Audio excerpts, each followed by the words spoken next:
សូមស្វាគមន៍មកកាន់ Channel តាសុកតម្រុយឆ្នោតថ្ងៃទី4 ខែវិច្ឆិកាឆ្នាំ2025សូមចុច Like ឲ្យតាមម្នាក់មួយផង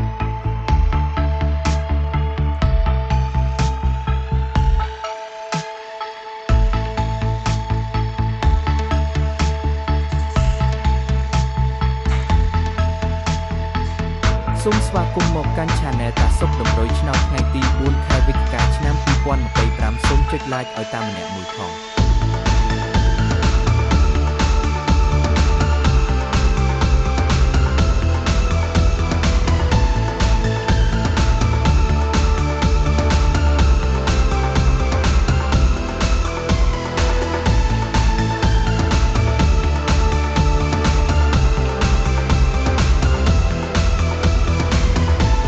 សូមស្វាគមន៍មកកាន់ Channel តាសុកតម្រុយឆ្នោតថ្ងៃទី4 ខែវិច្ឆិកាឆ្នាំ2025សូមចុច Like ឲ្យតាមម្នាក់មួយផង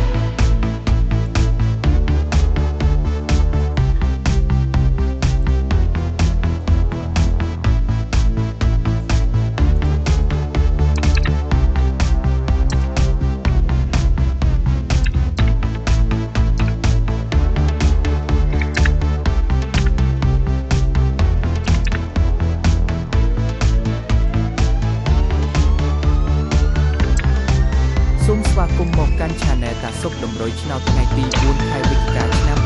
2025សូមចុច Like ឲ្យតាមម្នាក់មួយផង